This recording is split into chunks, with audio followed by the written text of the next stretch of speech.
You're listening to the Baumbastic Podcast with Andrew Ellis on Inside Arkansas. What's going on, everybody, and welcome back to the Baumbastic Podcast. I am Andrew Ellis with Inside Arkansas, and I'm coming to you following Arkansas's 5-2 win over the Washington State Cougars in Game 3 of their series at Baum-Walker Stadium. Not the series finale. They will return on Monday to finish out the 4-game set to open the season. And it was a productive day at the yard for the Arkansas Razorbacks. If you were expecting that offensive explosion, I think I kind of maybe did. If you were expecting that big firework performance where the bats really get going, we didn't quite get that in this one, but you got a good start on the mound from Gage Wood. You got Carson Wiggins, the big-time freshman with his first career save. He looked awesome. A really good day for the Arkansas bullpen overall. Brent Iredale was the MVP of the game offensively with 2 home runs. Vahiva Aloy finally kind of broke out a bit, gives Arkansas some cushion there in the 8th inning with a 2-run blast to make it a 5-2 game, and then they were able to hold on from there. And so again, not the most beautiful performance of all time. There were a couple rough defensive plays overall. I feel like Arkansas was a little bit sloppy defensively. But again, whenever you pitch the way that Arkansas does and the way that Arkansas' starting pitching is really just kind of set the tone in each of these 3 games for the Razorbacks, you're going to win a lot of ball games. And again, they kind of just did enough offensively, which stop me if you've heard this before.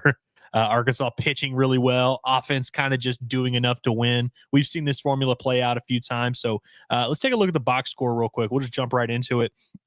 You see there Iredale in the middle, Brent Iredale, who I believe is now driven in 7 runs in the first 2 days of the season. Been really productive from him.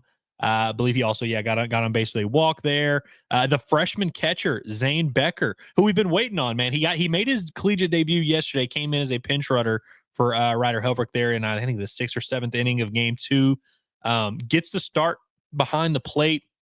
He's been really impressive in scrimmages leading up to the season. Really had a full lock stranglehold on that backup catcher position, which, again, is going to be a very important position for the Arkansas Razorbacks because Ryder Helfrich's going to be, if things go according to plan, he's going to play a lot. He's going to be very productive for the Razorbacks. He's going to, play the majority of your games and be one of the better catchers in the country. But you just don't want anybody, who you have as your starting catcher. You don't want them catching 50, 55 games and really wearing down over the course of the season. We've seen that play out time and time again. So I think with how valuable Helfrich's bat might end up being for this Razorback lineup, I think it's important for them to have another guy that they feel comfortable starting there behind the plate, of course, defensively. But today he showed you a little bit of the bat, which is something that we've seen going back to the fall. I mean, he's got some real power. He's hit some home runs against some of Arkansas's best arms in the fall. And here he had today 2 doubles, the first of which drove in Arkansas's first run. I believe it was in the second or 3rd inning. And it looked like Arkansas was going to squander a leadoff double from Kendall Diggs, who got his first hit of the season today. It looked like Arkansas was going to squander it. You had the leadoff double. Pepe hits an immediate fly out. And then I believe it was Souza that struck out. So you're like, oh, man, is Arkansas going to waste this? And then Zane Becker just blasts one to center field, came back later in the game, the 7th inning with a double to left field. And so good to see him get going a little bit. Justin Thomas with a pretty solid day at the plate, had a nice base hit up the middle. So Hogs finished with 9 hits in this game. That is good for a 290 average as a team, I believe that is. And you see there now the bullpen numbers. None of these 3 performances are like ones you're going to tell your grandkids about. Dylan Carter, I thought, came in and was effective. He gave up 2 hits, a bunt single, and then a leadoff double in the next inning, neither of which came around to score. Got some help from Parker Coyle there to get out of that jam there in, I guess, the 7th inning. But Parker Coyle, who threw about 7 pitches, came in and got the 1-hitter. He got the last out of the inning, did give up a bloop single. He came in, I thought, did a really good job, gets a big punch out to finish his outing against the lefty. And so just good to see from him. Good to see him building on the performances he's had leading up to the season. And both of those guys, Wiggins and Carter, are guys who didn't have the year they wanted to have last year, but guys that have been in the program for a few years. 2 of those guys, both of them, were kind of thrust into situations they probably weren't supposed to be in 2023. They were kind of dealing with injuries that year, the Arkansas pitching staff. And so you force a freshman Parker Coyle and a guy at Dylan Carter who was coming out of JUCO and had not pitched at the Division I level yet. They were basically forced into big time roles in 2023. And again, neither of them necessarily had the 2024 that they were anticipating. Dylan Carter, of course, due to coming back from injury a little quick. But I felt like he would be much better. He looked good today, man. He had a strikeout. He was 92 to 94. And Coyle was just kind of his usual self with, the 90, 91, throwing a ton of strikes, nothing but strikes, and mixing in the big overhand breaking ball, which is where he got his one strikeout. And of course, the freshman Carson Wiggins, man, this is a guy that since he was 14, 15, he's been on all of our radar, or at least a lot of people's radars. One, because he's such a big time prospect, a guy that definitely turned down a lot of money to come to Arkansas. But of course, he has his older brother, Jackson Wiggins, who pitched 2 years at Arkansas. We didn't get to see that third year out of his older brother, Jackson, after, suffering an injury right leading up to the season. He's now in the Cubs organization. And so it's cool to see the legacy there with Carson Wiggins. And dude, he looks exactly like Jackson Wiggins. I mean, crazy. A little bit different in the face. Like you can kind of tell, like you would be able to tell them apart. They're not like identical twins necessarily. And I think Jackson might actually have an inch or two on his younger brother Carson, but just the mannerisms, the way they pitch, the delivery and all that, it looks pretty similar. The one thing I'll say about Carson, and this is something that, we've been seeing this guy pitch a little bit here at campus, but kind of the thing the scouts have all said leading up to his Razorback career is that he's a little more polished at this age than Jackson was. Of course, Jackson at this point is 23 years old. He's going to be in AA, AAA for the Chicago Cubs this year. Probably a little more polished now, but when he got to Arkansas when he was 18, 19, and we first started seeing him pitch, we saw the talent. We saw how good he was. He was touching 98, 99, but he clearly needed some development, which I feel like he got at Arkansas and is, of course, continuing to get now that he's playing at the next level. You can see this with Carson, that he's a little bit smoother.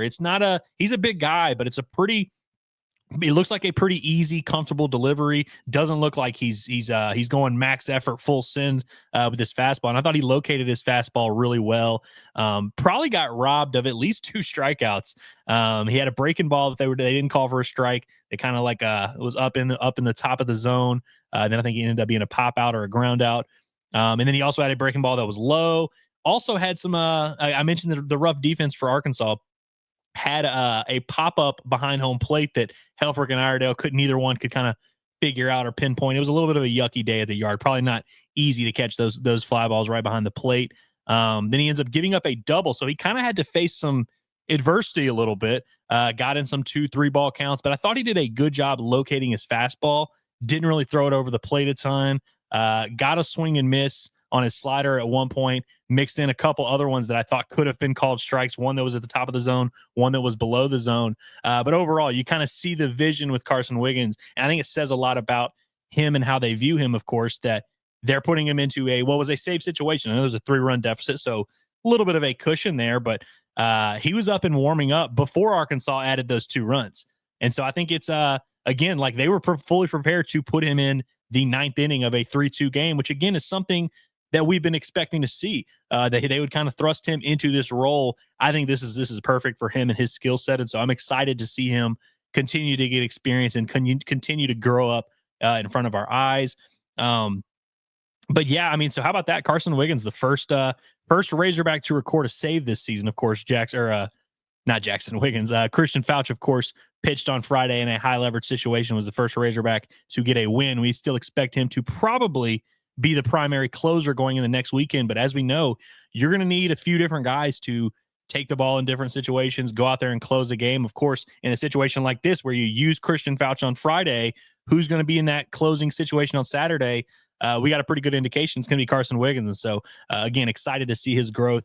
Let's talk about Gage Wood for a little bit, man. So this is a guy that, of course, we saw him as a freshman, also was in those same situations, closing games in the SEC, thrust into a role. I mentioned Coyle and Carter, how they were kind of forced into a role they probably weren't ready for. Well, Gage Wood not only was forced into a role, but took it by the horns, man. There were times throughout his freshman year where he looked dominant, looked like he was awesome, really thriving in that closer role there at Razorback Stadium.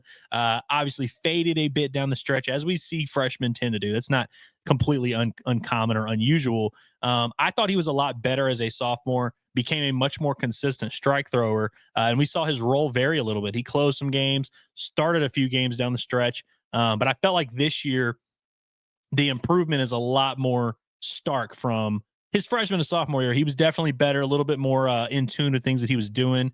The arsenal has always been good. I mean, he's always, since the day he arrived on campus, has had a legitimate arsenal there with an overhand breaking ball and a slider. And the fastball has always been firm and solid. The big thing with him this offseason, his fastball, which again has always been an overpowering fastball, even at 92, 93, 94 miles an hour, just because of the way it plays and the way it spins. Up in the zone, it's really hard for hitters to hit. Now that fastball, you're starting to see it touching 96, 97 on a consistent basis. And he kept his velocity throughout the entire performance. I mean, I think there was a time in the fifth inning or fourth or fifth inning, he threw a fastball that touched 96. So it's one thing to come out and throw 95, 96 in the first inning. It's another thing to do that innings 2, 3, 4, and 5, hold that velocity, and you're still getting swings and misses. You're still locating that fastball well. I think fastball command is one of the biggest improvements that Gage Wood's made over the course of his career. And now you're seeing that uptick in velocity on a fastball that was already pretty dominant in that 92, 94 range. So really exciting stuff. Early in the first 2 innings, I don't know how many swings and misses it was. I'd have to go back and chart it.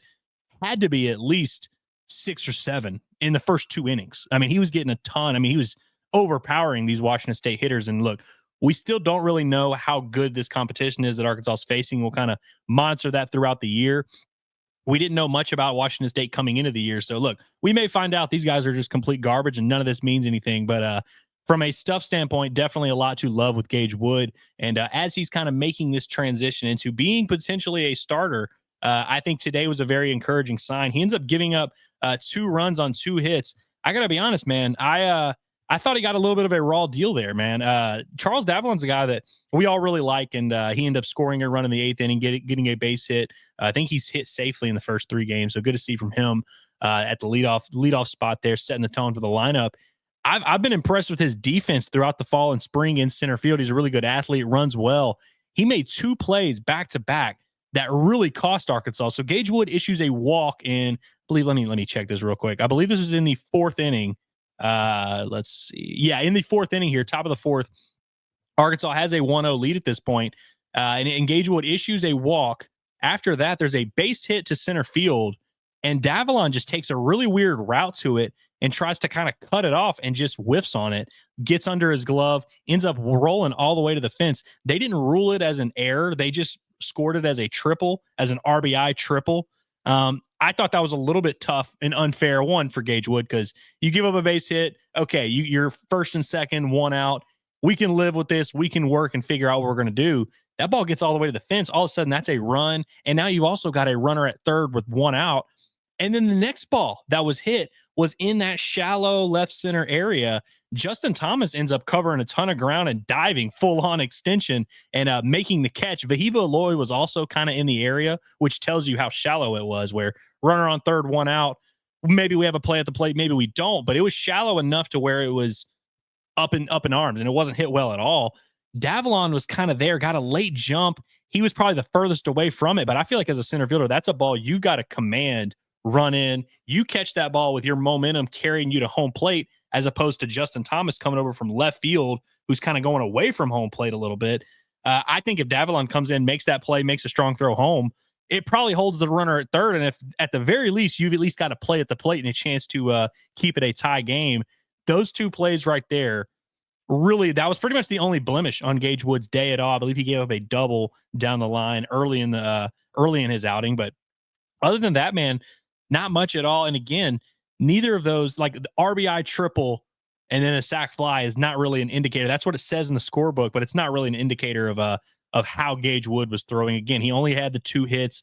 Let's see, he finished with 1 walk and 7 strikeouts. And so I believe with Arkansas' starting rotation, you had Gackle go 5 innings, 7 strikeouts, 1 walk. Root goes 5 innings. I believe he might have had 8 strikeouts and maybe 1 walk as well. Gage Wood goes 7 strikeouts, 1 walk, like 15 innings, a ton of strikeouts, 3 runs between the 3 of them. I mean, that's really tough, man. That's really tough. And all these guys were on a pitch count. Gage Wood ended up going 77 pitches through 48 for strikes. Maybe a little bit lower strike percentage than I maybe realized in the moment, but it didn't. I mean, again, just had the 1 walk, so he battled through it. But overall, yeah, they were all in that same general pitch count vicinity there. But again, really good stuff from Gage Wood. I thought that was very encouraging. We'll see what Landon Beidelshees does on Monday. He will get the ball in Arkansas's game 4. And he's a guy that going into this weekend and kind of all offseason, I've kind of been projecting as that third starter. Gage Wood, of course, is in that mix as well, and we'll see if they end up making a decision. But Gage Wood certainly helped his case with this outing here today, and so we'll see if Beidelshees can top that. But as a few people have noticed, it's you see why it was a competition. You see how well Gage Wood had to throw to get into this competition and really make it a thing. And I would say he has effectively done that through this point. I mean, he won't throw again until next weekend in Arlington. And so I feel like he put himself in about as good of a position as he possibly could have.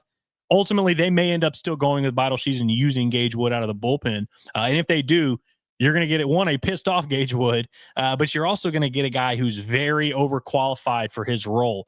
We talked about Carson Wiggins and how Arkansas is going to need him in the back end of that bullpen, whether it's setup or closing situations. But I think if you add a guy like a Gage Wood next to him, guy with some more experience who's been there, done that, taken his lumps in the SEC, to supplement that with Christian Fauch, who we've seen continue to evolve and could become a real late inning weapon for the Razorbacks, and then a guy with Carson Wiggins who might have the best overall stuff arsenal on the team. I think it's very promising, man. And so regardless of whether it ends up being Gage Wood or Landon Beidelshees, I think Arkansas is going to be in a very good situation.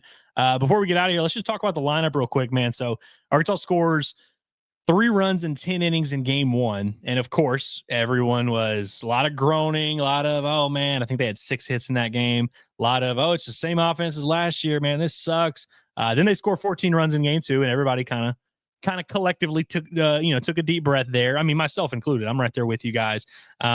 This game, there were a lot of frustration kind of in the park, a lot of antsiness. Again, like a lot of anxiety there. And I was right there with him, man. I was definitely frustrated throughout this game. I feel like that 8th inning there, let me pull up the play-by-play real quick. That 8th inning, I feel like did a lot. One, to make this performance look a little bit better than it probably actually was. But I think also to maybe ease the conscience, like maybe make Razorback fans feel a little bit better, not only about today's performance, but about this offense going forward. So Arkansas, again, like I said, it was a frustrating day at the plate. But then you finish that 8th inning. Charles Davalon hits a double. Vahiva Loy hits the home run, which is like 410 feet. I don't know. I didn't see a measurement on that to right center field. Just absolutely hammered that ball. By the way, Brent Iredale, his home runs were 309 feet and 403 feet. 392 feet. Sorry, not 309.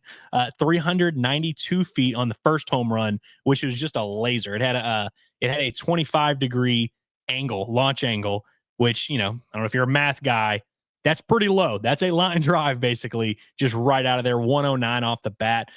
His next home run went further at 403 feet, but I think it was like 103 off the bat, so a little bit more of the moonshot variety. He kind of showed you a little bit of everything, man, and he should have 3 home runs on the year. I mean, he straight up homered yesterday.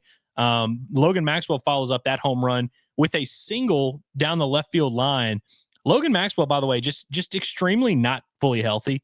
And you saw it on that swing. He hit the ball down the left field line. And a lot of times you'll see guys hit the ball to the fence and it get held to a single, but usually it's like a hit it so hard and it ricochets hard off the fence and then the outfielder gets to it immediately. This was a ball that was just like hit down the line in left field.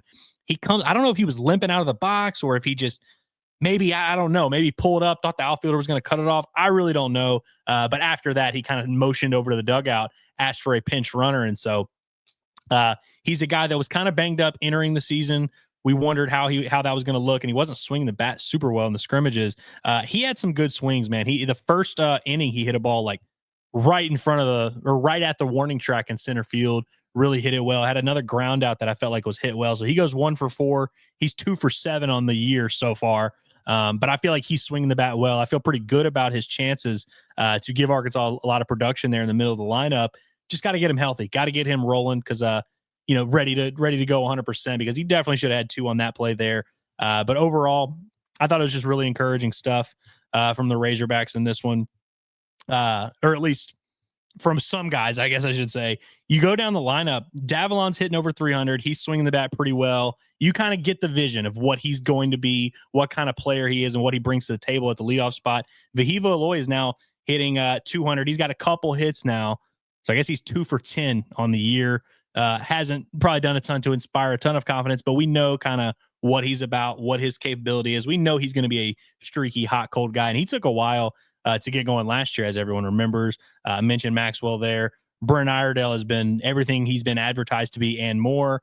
Kendall Diggs, good to see him get his first hit. I feel like he's had some productive at-bats. He's seeing a lot of pitches, drew a walk today, went 0 for 4 with 2 strikeouts yesterday, but outside of the 2 strikeouts, I liked his swings, hit a couple balls hard. I feel like he's just one of those guys that makes pitchers work, which I feel like this lineup could definitely use. But I feel like the big disappointing part so far, I mentioned Fayetteville Fly hitting 200. Pepe and Souza, Rocco Pepe, the transfer from Fresno State, and Nolan Souza, Arkansas's blue chip sophomore. Neither of those guys have gotten going yet. I think between Pepe and Souza, you're looking at just 2 hits. Pepe did have a huge double yesterday. Souza goes 0 for 3 with 3 strikeouts in this game and did draw a walk there at the end, but really swung and missed a lot. The starter for Washington State was mixing in a changeup that just really was giving Arkansas's lefties trouble. And Nolan Souza swung through about 5 of them.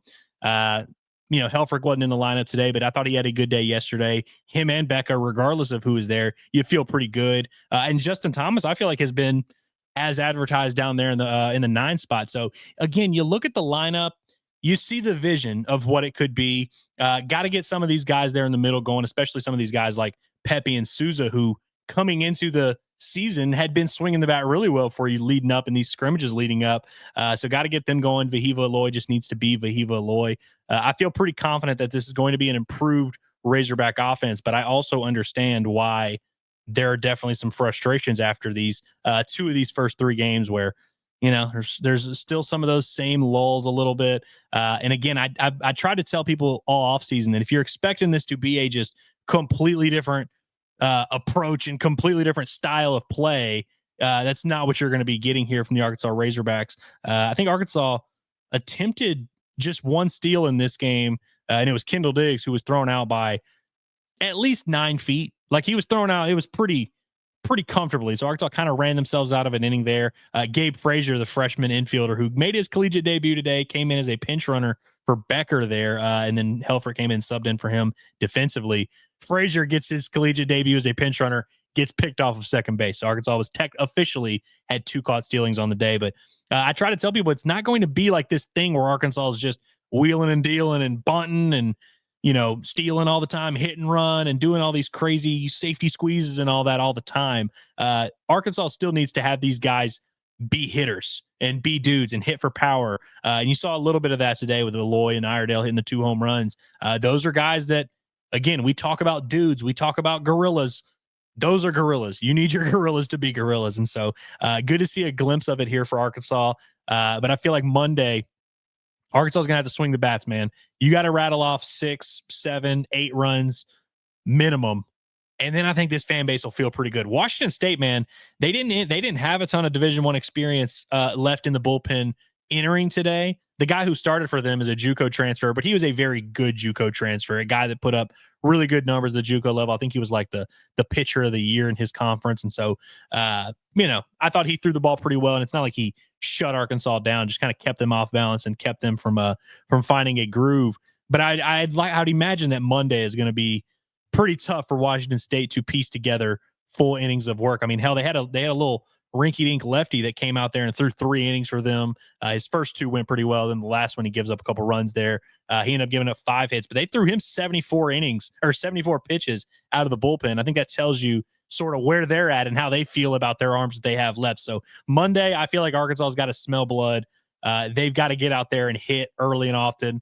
Make this fan base feel a little bit better as you go into Arlington. Of course, if you end up the week 4-0, nobody should really be complaining, but I think it would do a lot for the confidence of this fan base if Arkansas can go out there and swing the bats like they're capable of on Monday. Got to get some of their top guys going like Pepe and Souza. We'll see what the lineup looks like because, of course, you've got a couple guys off the bench who have been, swinging the bat pretty well, like Kahio Eloy, like Cam Kojal, like Zane Becker. And so we'll see what it looks like on Monday. But like I said yesterday on Twitter after the game, I'm already kind of counting down the minutes between now and whenever I can watch this team play baseball again. So overall, it's been a productive weekend so far. We'll see if the Hogs can finish it out on Monday. But I appreciate you guys for tuning in. I appreciate everybody who showed up to the Baumbastic watch party for games 1 and 2 of the series on Friday. I was live on this channel for, I was like 6 hours, 33 minutes, and a handful of seconds. Like it was a marathon, man. It was a haul, but I appreciate everybody that tuned in and showed up for that. That was a lot of fun. We're definitely going to be doing some of that soon. So stay on the lookout for all of that. But other than that, man, make sure you're subscribed to this Inside Arkansas channel. Make sure you're subscribed to the Baumbastic Podcast, wherever you get your podcast, Spotify, Apple, Megaphone, Amazon, wherever. And make sure you are staying on board and, keeping your head up. Try not to lose your mind too much watching these early season baseball games while it's 44 degrees. Try not to overreact too much, but I understand it.